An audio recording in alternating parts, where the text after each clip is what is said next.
नौकरी के लिए कथावाचक भोपाल शिफ्ट हो गए और शुरुआत में अपने रिश्तेदारों के साथ रहे, लेकिन बाद में रचना नगर में एक क्वार्टर ढूंढ लिया।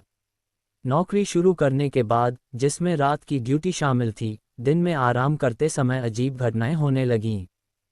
एक दोपहर लगभग 12 बजे एक डरावना भूत, जिसका नीचे का हिस्सा कटा हुआ था और जो बहुत खून बह रहा था, लंबे बाल और दाढ़ी के साथ कथावाचक के कमरे में प्रवेश करता है। भूत कथावाचक को जोर से थप्पड़ मारता है और फिर एक छोटे से खिड़की से बाहर निकल जाता है। ये भयानक घटना रोजाना 12 बजे दोहराई जाती है। भूत अपने भयानक रूप में कमरे में प्रवेश करता है। एक भूत उन्हें थप्पड़ मारता था, जिससे उन्हें लगभग 1 घंटे तक तेज सिरदर्द होता था। ये घटना सालों तक रोजाना होती रही, लेकिन उन्होंने कभी भी भूत से डर नहीं महसूस किया और न ही इसे एक अलौकिक इकाई माना। एक दिन अपने कमरे में लौटने पर उन्होंने अपने बिस्तर पर एक पैकेट में 4 लड्डू पाए, जो भूत द्वारा छोड़े गए थे। इस नई घटना ने उन्हें चिंतित कर दिया, क्योंकि उन्होंने भूत के इरादों के बारे में सोचा, अनुमान लगाया कि यह भविष्य में पेड़ा या बर्फी जैसे और मिठाइयाँ ला सकता है, और इसके उद्देश्य पर सवाल उठाया। चिंता से भरे हुए उन्होंने लड्डू और उनके पैकेट को एक दीवार के छेद में टांग दिया और हनुमान चालीसा का पाठ किया, शायद भूत के प्रभाव या कार्यों को दूर करने के लिए।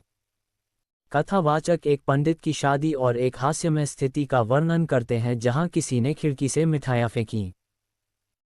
बाद में दशहरा रावण दहन कार्यक्रम में भाग लेने के बाद कथावाचक घर लौट आए और एक भूत के बारे में असहज विचारों के कारण सोने में कठिनाई महसूस की। उन्हें डर था कि यह उन्हें नुकसान पहुंचा सकता है।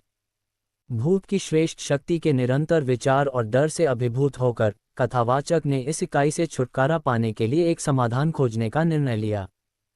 यह मानते हुए कि हनुमान जी का नाम जपने से भूत प्रेत दूर होते हैं, कथावाचक ने सुरक्षा के लिए अपने घर में हनुमान जी की तस्वीर रखने का संकल्प लिया।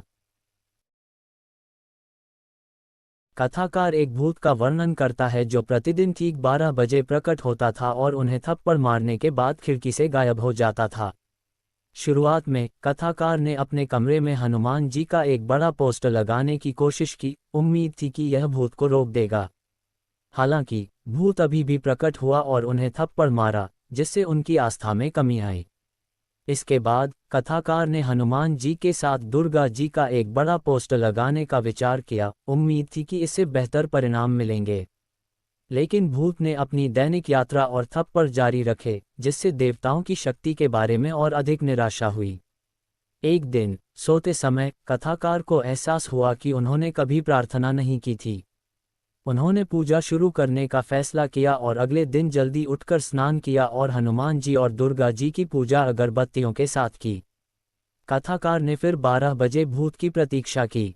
इस बार भूत प्रकट नहीं हुआ, जिससे कथाकार को विश्वास हो गया कि यह अंततः उनकी नई भक्ति और प्रार्थनाओं के कारण भाग गया है। लेखक एक अनुभव का वर्णन करता है जहां एक भूत प्रेत ने उन्हें परेशान किया जब उन्होंने दैनिक पूजा अनुष्ठानों को पूरा नहीं किया। 1 सप्ताह तक लगातार पूजा करने से भूत दूर रहा, लेकिन जब अनुष्ठान बंद कर दिए गए तो भूत फिर से प्रकट हुआ, जिससे निरंतर प्रार्थना की आवश्यकता पर बल मिला। 1 महीने तक दैनिक पूजा करने के बाद लेखक ने सोचा कि भूत चला गया है, जिससे उन्हें अनुष्ठान बंद करने के लिए प्रेरित किया गया।